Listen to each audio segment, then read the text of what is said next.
Hello, I am Golden Man, and I blog for Run Pee, the app that tells you the best time to run and pee during the movie.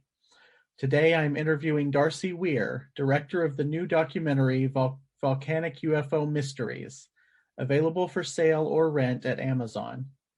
The movie looks at the connection between Latin American volcanoes and UFO sightings. You can read about Weir's other films and see trailers for them at www.occultjourneys.com. Darcy, welcome. How are you? I'm good, Josh. Thank you. How are you? I'm good. Um, you've been directing movies for several years now.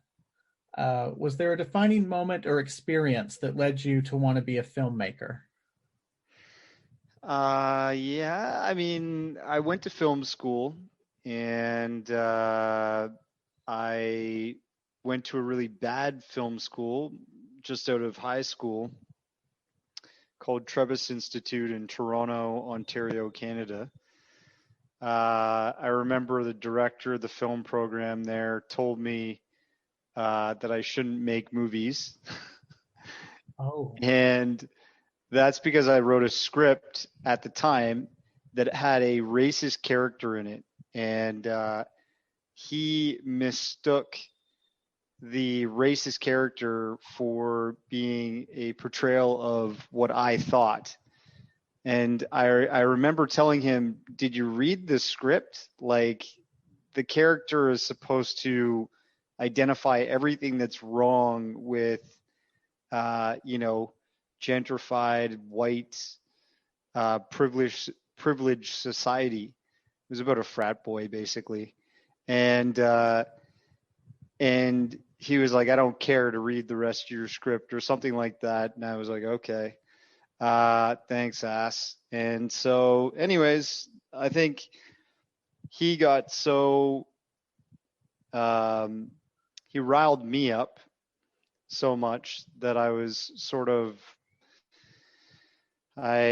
determined to make a film, even though he told me not to, and I didn't end up making that film. I now make a lot of documentary films, but I did in my university days do some short films, fiction, and yeah, I love it. that's awesome. Um, was there something that led you from narrative film to documentary film? Yeah, well, I studied in university after going to a technical school for film and video production. I went to university and I studied film theory and I studied sociology. And sociology is the study of groups, people that how we are as tribes working together to make decisions and how we influence each other, kind of like group psychology, but group psychology is its own thing. But it's the patterns, the behavior of what we do as groups in social circumstances. And I kept finding that while I was studying uh, that major, that documentaries are commonly used in psychology. And Noam Chomsky is probably the most famous social psychologist, and how many documentaries has he been featured in, right? Just to give an example. But I really started falling in love with documentary filmmaking, and I decided I was going to make documentaries myself, um, but of course about the most zany and fringe thinking topics of UFOs and Bigfoot and Sasquatch. That's such an interesting journey. Um, you make documentaries about the paranormal. What's the most fascinating thing you've uncovered? Well, I wouldn't really call it paranormal. I would say that the things that I'm studying are normal, but on the fringe. So paranormal usually means, in my opinion, spirits and ghosts and stuff like that.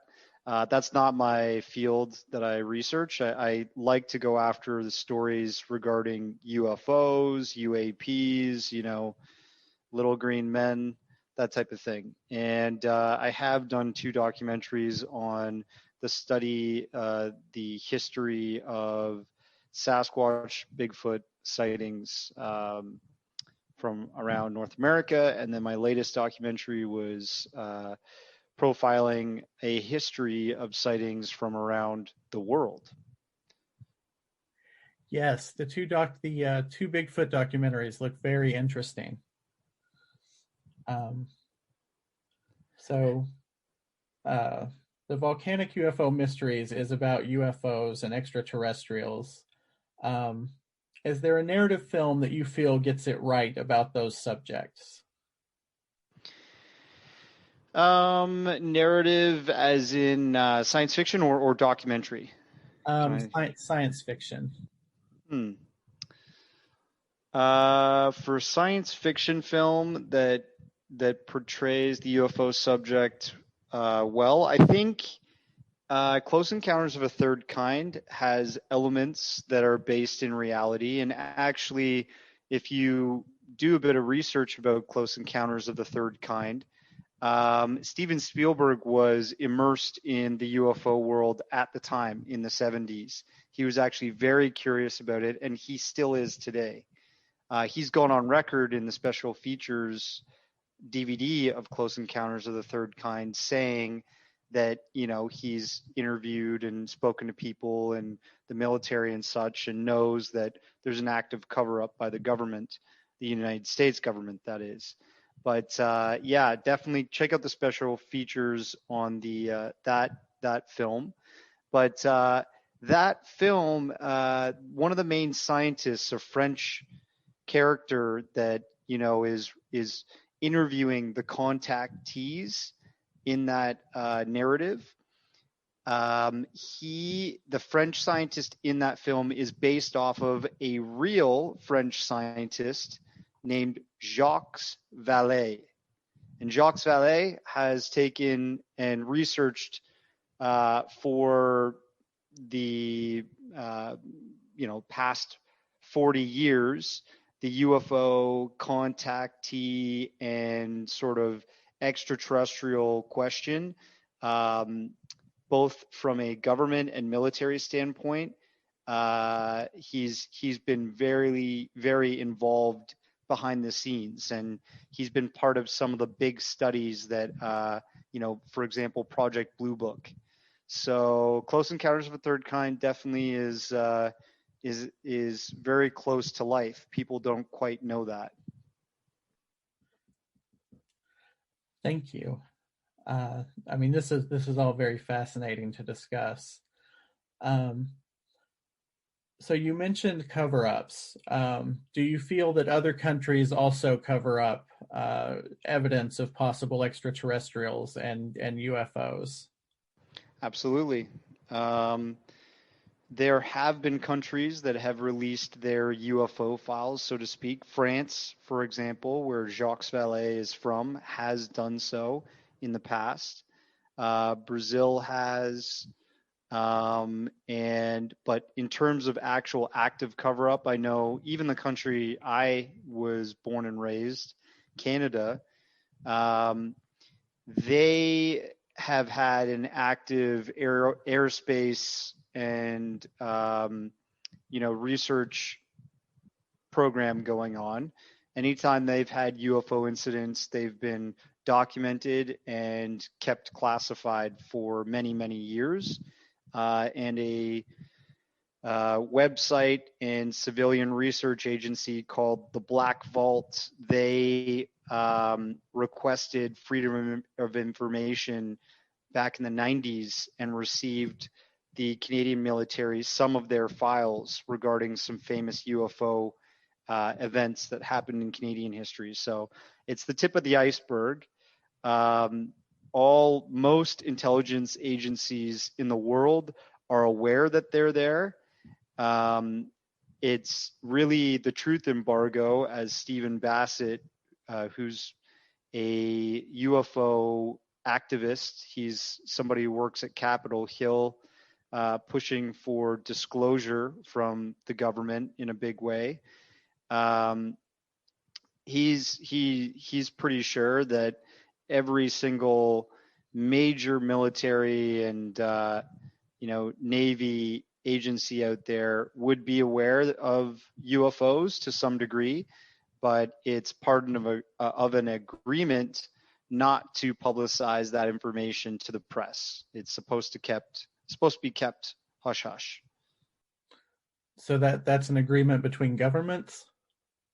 Yeah, even the UN has some involvement in that, and you can look up UN UFO research, and there's been, again, Jacques Vallée went to the UN, and other researchers in terms of this phenomenon have worked on UN related research projects to do with international sightings and events, and creating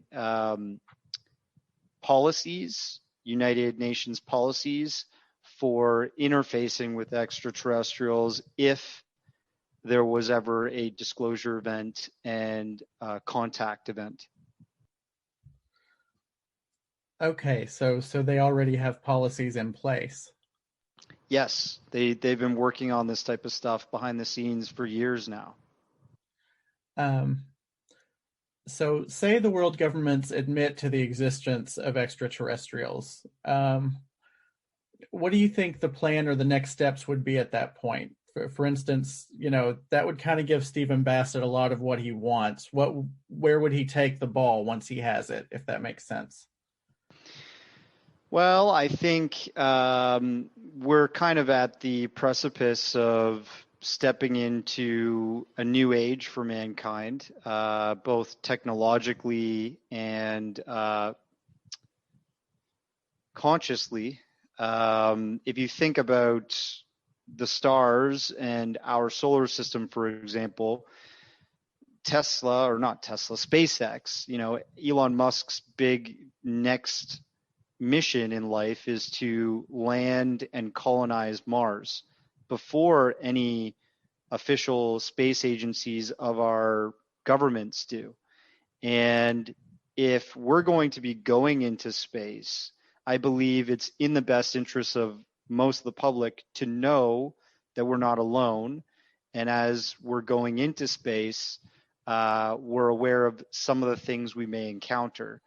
An analogy of that, I guess, or sort of comparison would be, as we went into the oceans and explored the oceans, we cataloged and found out things that were in, the different layers and depths of the ocean as we went down, the different sort of creatures and so on. And as we go into space, there's going to be this new age of awareness, and I think hope, if there is an eventual disclosure event, and it's going to help us and prepare us for being a spacefaring species. Hopefully we can get up to speed with some of these neighbors that we have that are visiting our solar system. I love the ocean analogy, and I love you referring to them as neighbors. This is fascinating. I'm kind of getting chills. I had never made a connection between SpaceX and intelligent life being out there. So that's really cool. I believe SpaceX, they're already sort of in control somewhat by the Department of Defense. And if you go online, you can search SpaceX and DoD. They have actually a $42 million contract. So once you are in the space business and you are being paid by one of the largest military agencies in the world, you're pretty much going to be going by their rules. And space is not ruled by just one nation, but it is dominated by the American military. It's pretty much the one place that you want to secure the most when it comes to national defense strategies. And if SpaceX is planning to go to Mars, and they are having permission to do so with the cooperation of the Department of Defense, I bet you they're going to be read into some of the UFO issue and some of the guidelines of what they can disclose to the public when they go to space. Wow, that's amazing. So, do you believe that the U.S. has had a secret space program? Absolutely. Has that been in any of your documentaries yet, or is that something that you plan to cover at all? That's a great question. I'm actually in the middle of editing an hour-and-a-half documentary right now on the history of the secret space program. Sort of many UFO events that have happened throughout space history, but on top of that, evidence that there's been suppression and control of the research that they've been doing out there. Many different evidences of that through covert radio communication channels that are not to the public. A lot of people believe that to this day, NASA's Apollo programs, for example, were 100% public and unscripted events that had to do with landing on the moon and what we actually saw up there. But this is a complete fallacy and complete sort of made up history of what happened, because NASA has been very, very, very careful about what they've released to the public through pictures, videos, scripts, transcripts of what the astronauts have set up there, and through their televised and radio communications. All of that has been very, very heavily redacted, sanitized, and protected from the public eye and ear. So, yeah, that documentary will be out probably later this year, and I hope to prove a lot of this stuff to people beyond a shadow of a doubt. So the Apollo missions may have interacted with perhaps intelligent life or extraterrestrials? Very possibly, yeah. There's stories that, for example, Dr. Edgar Mitchell, there's a video and audio recording of him saying, "We have visitors again," while they're hopping along the lunar surface. And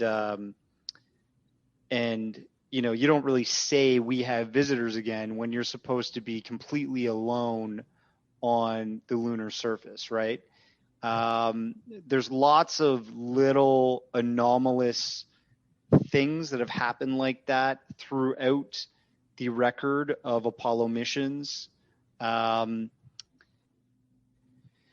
There's all kinds of anomalous objects that have been recorded and pictured throughout the space agency, NASA's history of researching the lunar surface, the far side of the moon, Mars, and just outside of our planet. There's been many UFO sightings with NASA space cameras, not only on the Apollo missions, but STS missions in the 80s, 90s, and even with SpaceX's cameras, they seem to capture these strange objects that look like orbs of light that are flying around outside the spacecrafts. So it's all there. It's very easy to find this stuff. You just have to have an open mind and find it, and research it. And a lot of my documentaries, I'm trying to put together. I'm trying to build the chronology through time and document and put together the best evidence of those anomalies. And with the Volcanic UFO Mysteries, it was mostly Latin American volcanoes that these UFOs were being presented and showing up at times of eruption activity, which would be super dangerous for commercial flights.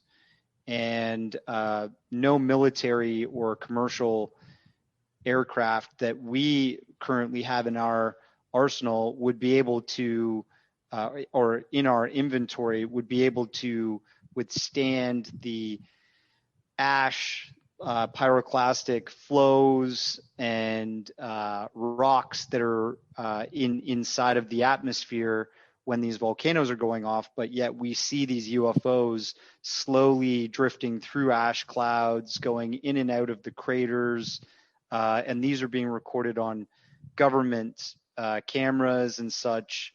So it's kind of hard to debate it. These are real UFO events that are happening throughout history in Latin America. Do you feel that you always had an open mind toward fringe subjects, or was there an experience that kind of opened your mind? I always had an open mind. I think my grandfather told me when I was a young guy. He wasn't really a religious man, but I asked him, where did our planet come from? How did everything get to how it is in the solar system now? And he believed in pretty much the theory of Zecharia Sitchin, that our planet was created through a chaotic event where another planetoid entered our solar system and smashed into other planets that were already in orbit. And when this large planet smashed into the other planets that were in orbit, it created the asteroid belt that we have, between us and some of the other major planets elsewhere in the solar system. It created, Mars and Earth and the moon.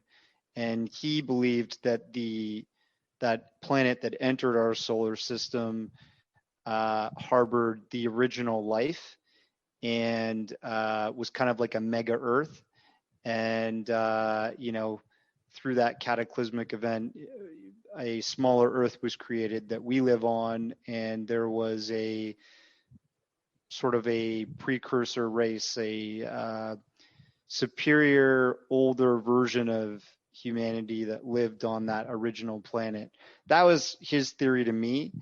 And, I had a vivid and massive imagination as a young kid. So that really captivated my mind. And I guess it stuck from an early age. And I always looked for stories like that afterwards, whether it was in fiction or reality. And it just so happens sometimes fact is stranger than fiction, and we're catching up with some stranger fact these days than you can even believe. I love hearing people's kind of origin stories, and about when they were young and how they became interested in the things they're interested in. So I think that's really cool. It sounds like you were kind of inquisitive and searching even as a child.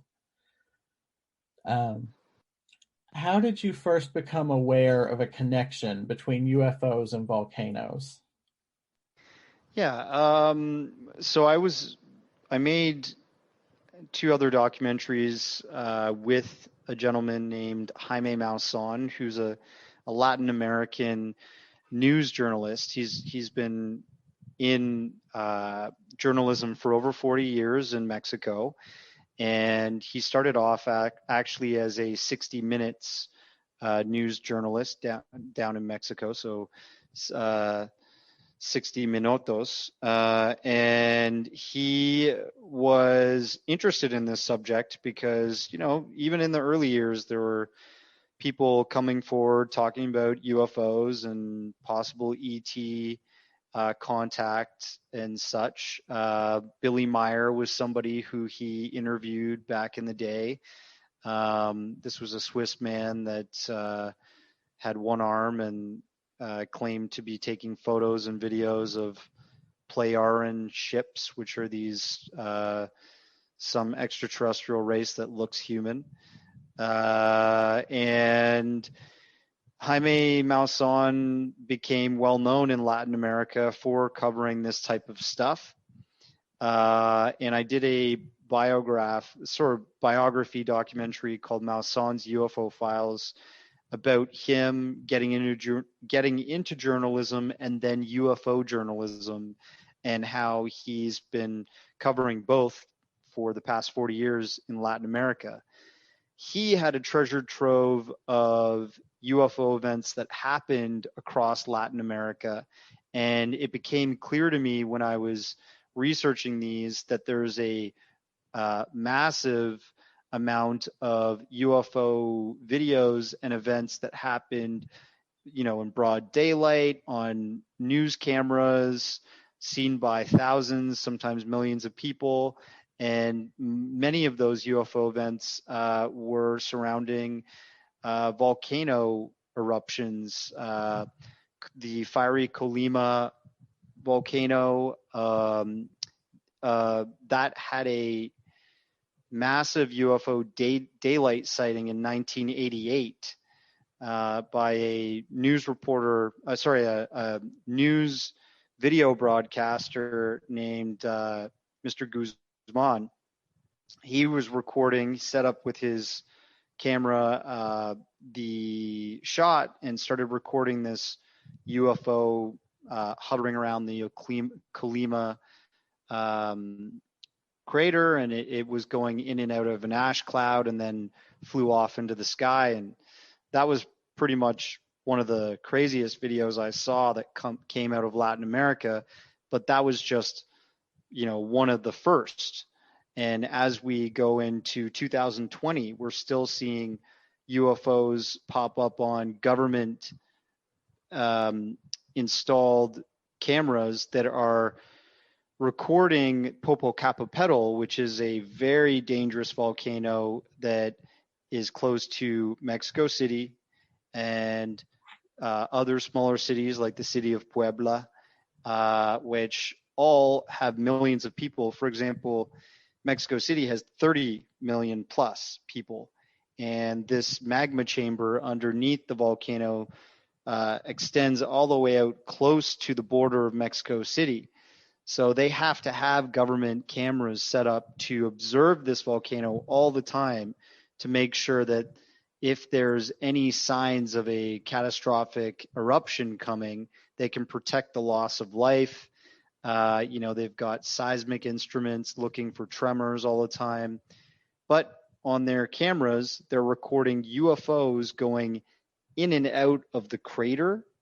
And it seems most of the time they're coming, hovering around, going to the volcano, even when it's active, which, again, no aircraft from our civilian or military inventory that we know of are capable of doing these things. Hello, I am Golden Man, and I blog for Run P, the app that tells you the best time to run and pee during the movie. Today I'm interviewing Darcy Weir, director of the new documentary Volcanic UFO Mysteries, available for sale or rent at Amazon. The movie looks at the connection between Latin American volcanoes and UFO sightings.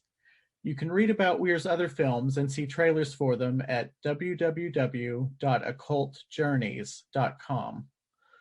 Darcy, welcome. How are you? I'm good, Josh. Thank you. How are you? I'm good. Um, you've been directing movies for several years now. Was there a defining moment or experience that led you to want to be a filmmaker? Yeah, I mean, I went to film school and